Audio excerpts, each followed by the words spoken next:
Hello sir, my name is Mansi Shara binti Iskanamiza. So I'm going to talk about introduction now. So the entire unfair dismissal issue in Malaysia is huge and continues to emerge in the employment and relation industry. So it is basically when a worker is dismissed by an employer without legitimate reason or where natural justice is contravened. Although the law does grant employers the authority to hire, handle as well as fire workers, that authority is not limitless. So you will be required to remain reasonable in a good faith and adhere to all the legal and procedural guidelines. So the safety net was provided to the workers by the Industrial Relation Act 1967, particularly the Section 20, so that in case they think that they have been unfairly sacked, they can address the industrial court and have the matter of unfair sacking settled. So this is one of the major provisions of the Malaysian labour law, and it attempts to maintain the worker cool by workplace cool. By ensuring that the rights of both sides are balanced. Okay, so the unfair dismissal is one of the matters that continue to raise a lot of discussion in the Malaysian employment arena. So the cases initiated at the industrial court have increased over the year, which is the indication of the fact that people are more conscious of their rights and employers still fail to approach the matter correctly. Despite the piles of legislation and judicial rulings, many employees continue to be dismissed without an opportunity to present their case and home-cooked investigation. Other bosses will jump into the gun or even minor slip-ups as a reason to terminate. So this tendency has exploded into an increase in fight, which in many cases have resulted in costly court litigation, poor reputation, and depressed morally of the team. So the industrial court that has the characteristic of a quasi-judicial body in the context of the Industrial Act 1967 is a significant element in determining whether or not a termination is legal, and in any case the industrial court has the power to determine that a termination is otherwise invalid and order such things as reinstatement or compensation as an alternative to returning to work. And also, other unfair dismissal, which is the legal equivalent of unlawful termination, is slightly a different vibe, whereas unfair dismissal is typically understood to mean the absence of a sound reason or excuse behind it. Unlawful termination may refer to a violation of statutory regulation or rules of contract that may underline the job in question. So we might at least have a minimum of protection under the Employment Act 1955. So, and this include notice of termination benefits, and the right to due process. In addition, Section 14 of the same Act states that before dismissing a person due to his or her misconduct, an employer must conduct a proper inquiry. So when they overlook those stuff, then it does not only amount to unfairness, but it also illegal. Case law like Gun Kui Foy versus JNP Codes Sdn Bhd. And Wong Yuan Hock versus Syarikat Hong Leong Assurance in 1995. So confirms that the dismissal decision must be supported by effective proven reasons and not the hunch of the personal grievance. Okay, so the legislation of Malaysian employment termination actually starts the principle of audi alteram partem, which in Latin means let the other side be heard. Okay, so that is one of the principle of natural justice and is simply a requirement that you have to give the employer an opportunity to answer before a punishment is administered.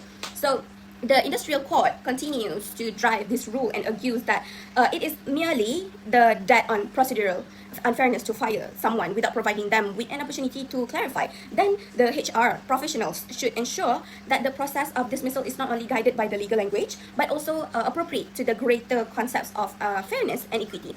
Unless an employer remembers to provide such an opportunity, so the court will most likely affix such a termination to label of unjustified, since the manner rather than the content is as important as the manner.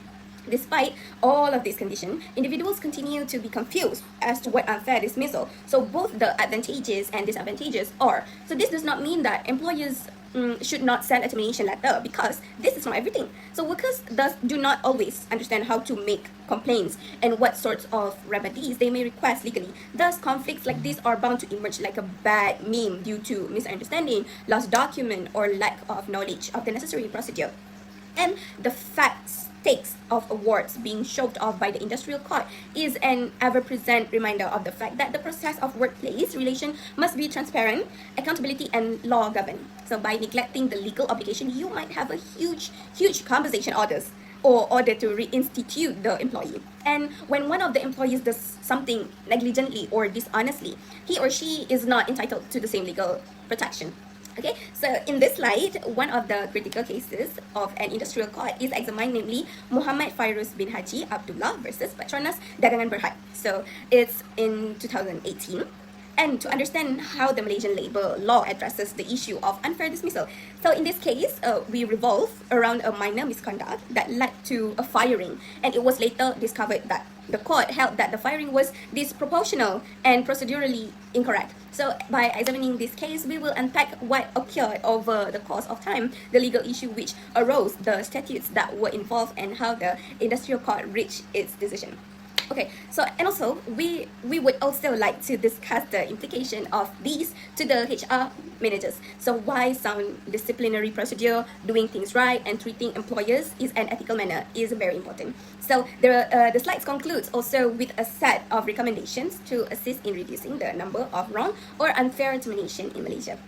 And by understanding unfair dismissal is a prerequisite of any persons who wants to become an HR professional in order to understand that the boundary between what the firm can decide upon and safeguarding the employees is very thin. So based on the actual cases in the industrial court, HR individuals will be able to develop a more reasonable and transparent policy that will ensure that both the rights of the employer and those of the employer are held in balance. So in the section that follow, a detailed analysis of Muhammad Fairuz bin Haji Abdullah versus the Petronas Dagangan Berhad will be done.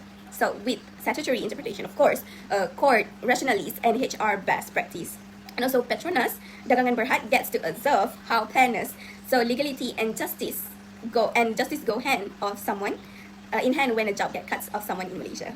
Okay, so I will go to the next, which is the case summary.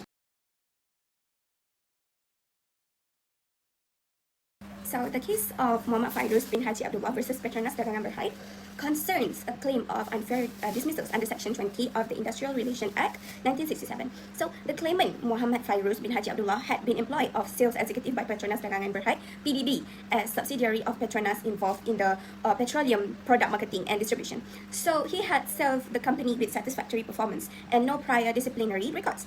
So the dispute arose when Muhammad Fairuz became involved in a minor disagreement with his superior over a company parking space, which later escalated into an accusation of the insubordination of misconduct.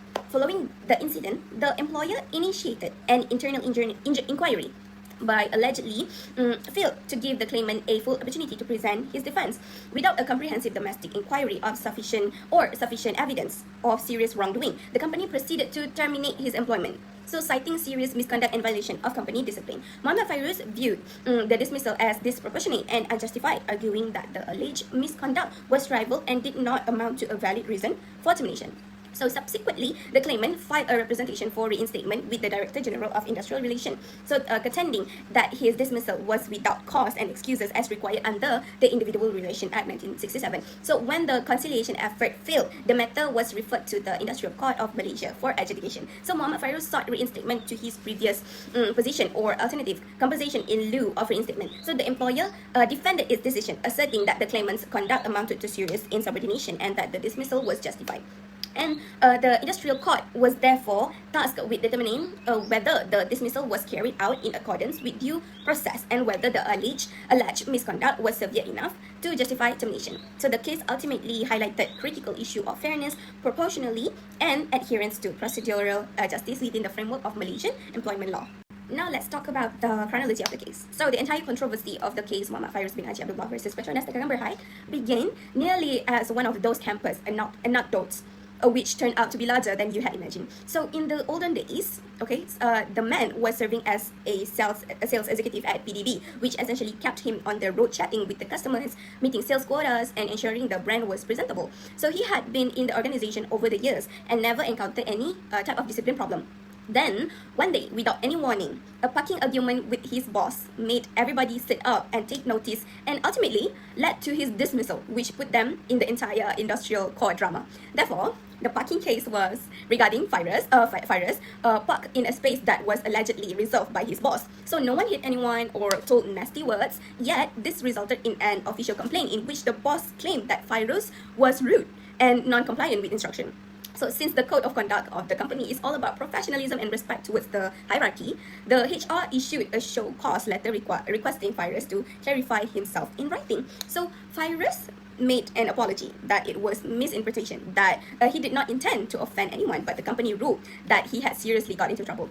So they established an internal investigation. Yet when it came to conducting that, it was a mess all around town. There was no due notice, no opportunity of cross-examination on the part of Fairuz. So no opportunity of Fairuz raising an issue of seeking witnesses or producing evidence. So this disorganized procedure subsequently contribute significantly to the sentence of the industrial court that determination was not reasonable. And the management sent Muhammad Fairuz a letter terminating him on grounds of gross misconduct, and in essence stating that they no longer trust him after the partial investigation conducted. It was with immediate effect, and he did not even receive a pay notice. So Fairuz had a complaint in the form of a case in the Director General of Industrial Relations, DGIR, under the Section 20, Clause 1 of the Industrial Relations Act 1967, of the ground that he was dismissed without a reasonable cause or excuse. So that complaint prompted a conciliation process under the Act, in which officers of Department of Industrial Relations Malaysia, Jabatan Perhubungan Perusahaan Malaysia, JPPM. So JPPM attempted to become mediators between the two parties. However, neither party was able to reach an agreement in a deal, and as such, the Director General was forced to forward the entire affair to Industrial Court of Malaysia, where in a final case would be decided. Okay, so by involving the court, both sides were forced to withdraw their court papers. In his turn, Fairuz, the claimant, argued that the parking incident was an extreme reaction and being fired was far worse than whatever he supposedly did. Okay, so he claimed that his actions were not actually insubordination and that the company did not take the right procedure before imposing the final penalty of firing. And in his statement, he further indicated that the internal investigation was defective, since he was not given a complete opportunity to defend himself and be heard, which are fundamental in the principle of audi alteram partem, which a natural justice. Okay, so audi alteram partem is let other side be heard. Okay, I did explain in the introduction. So Petronas Dagangan Berhad, the respondent, justified by arguing the action of the claimant was a severe insubordination that vitiated the position of his supervisor. So the company said that its working culture included trust and discipline, and the behavior of the claimant had destroyed the employer-employee relationship between repair. So the PDB argued the dismissal decision was based on its internal disciplinary code, and the process used was adequate. And both oral and documentary evidence was presented in the hearing by Industrial Court. So the court reviewed witness testimonies, corporation policies, show cause letter, and termination notice. After examining the facts and everything, the chairman of the Industrial Court, who was in charge of the case, concluded that the alleged malpractice did not qualify as gross insubordination. So the court noted that the dispute was based on an insignificant issue, and no sign of aggression or threats and recurrent defiance was present. So besides, the employer was not able to demonstrate that its domestic inquiry was conducted in a manner that complied with the necessary standard of fairness, and the court found the dismissal punishment to be too severe and did not match the severity of the offence. So giving its decision, the Industrial Court essentially stated that Muhammad Fairuz bin Haji Abdullah was essentially sacked on a no-go basis. That is, so there was no cause or excuse, and as such, the layoff was an unfair dismissal. As per the 1967 Industrial Relations Act, Section 20, Clause 3, they indicated that even though employers may be able to discipline employees, it must be fair, okay, so reasonable, and must not violate any of the rules of procedural or substantive fairness. Also, they stated that disciplinary action must be commensurate to the supposed wrongdoing, and that a warning or a good counseling session would have been a more effective solution in this case. So, to remedy, the court ruled that it was not feasible to rehire him to work at his previous workplace, considering the strained relationship between the two parties, okay, and the fact that it had taken long before he was dismissed. So instead, they gave Muhammad Fairuz compensation of reinstatement and back pay. Okay, so they applied the usual formula of early cases of Industrial Court, 24 months of the back wages, okay, so without the statutory deduction, and 1 month of the salary per full year of service. Okay, so this was aimed at offsetting justice and alleviating the financial burden of the wrongful termination. So the case underscored the importance of due process, proportionally, and procedural fairness in terminating employees. And it serves as a good reminder that even minor infraction of procedure or action that are too punitive can render a dismissal unlawful. The case reiterate that the fact that the Industrial Court acts as a protector of the industrial peace and employee welfare in Malaysia to ensure that employer do not exceed their power in regard to disciplinary measure without falling foul of fairness, justice, and law. So I'm going to pass to my next member. Thank you.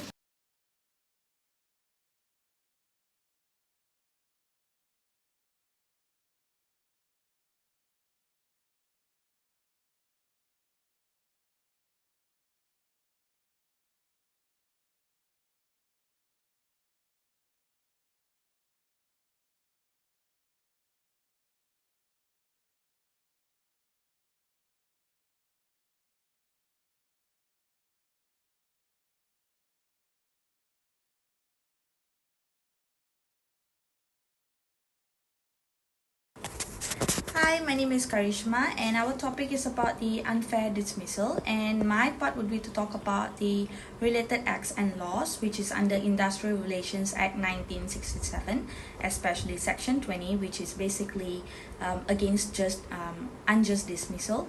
And then Employment Act 1955, basic employee rights. For example, precedent cases like Gunquivo, V.JNP, Coast, and Berhad. So basically, in Malaysia, key pieces of legislation such as the Industrial Relations Acts of 1967 and the Employment Act 1955 establish essential rights and obligations for both parties. And when disputes arise, particularly concerning termination, these laws are brought to bear. The case of Muhammad Fairoz provides a practical illustration of how statutory provisions and judicial precedents are interpreted and applied to determine the fairness and legality of an employer's action. Besides that, the Industrial Relations Act 1967 serves as the primary statute dealing with industrial disputes, including claims or wrongful or unfair dismissal. Specifically, Section 20 of the IRA, which is the ERA, is crucial. This section grants an employee who believes they have been dismissed without just cause or excuse the right to make a representation to the Director General or of an industrial relations. This right is not contingent upon the employee being a member of a trade union. It is a statutory protection afforded to all workmen in the company or any field. And now I am going to talk about the context of Muhammad Fairuz's case. The central legal question revolved around whether his termination constituted an unjust dismissal under the purview of the IRA. The Act mandates that an employer must demonstrate that the dismissal was based on just cause or excused, which generally encompasses grounds such as misconduct, poor performance, or redundancy. Besides that, the application of the Employment Act 1955 in dismissal cases often relates to procedural fairness concerning notice. Employees are entitled to receive a proper written notice of termination or payment in lieu of notice as stipulated in the Act of their employment contract, whichever is more favorable to the employee. If the employer in the Muhammad Fairuz scenario failed to adhere to the minimum notice period mandated by the Employment Act 1955, this procedural failure can form a misunderstanding, a supporting ground, alongside the subtending unfairness under the IRA for finding the dismissal wrongful. The Employment Act 1955 thus establishes the baseline regulatory environment for the employment relationship. Besides that, if the employer fails to prove these grounds or if the process followed was procedurally unfair, the industrial court may find the dismissal to be breach of Section 20. The Act thus shifts the burden of proof onto the employer to justify the termination, placing significant statutory protection around job security. Besides that, the application of the 1955 Employer Act in dismissal cases often relates.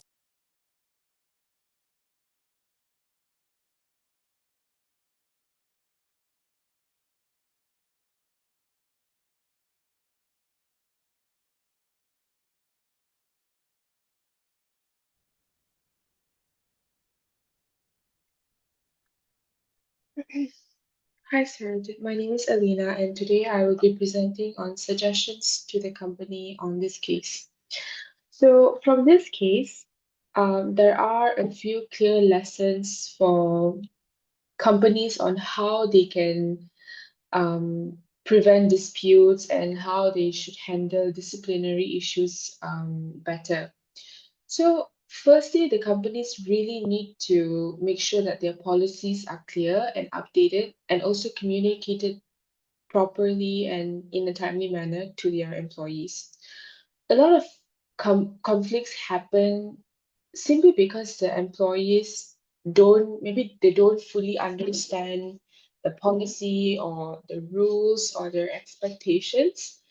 So, having policies that are aligned with the Employment Act and Industrial Relations Act, and just making sure everyone is aware of them, I think that is very important. So, secondly, the company should make sure disciplinary procedures are fair. So, this means giving proper notice, um, giving employees enough time to respond to maybe a caution email or towards maybe their warning letter, and having an inquiry that is unbiased, that is very important. So basically, the whole process has to follow due process.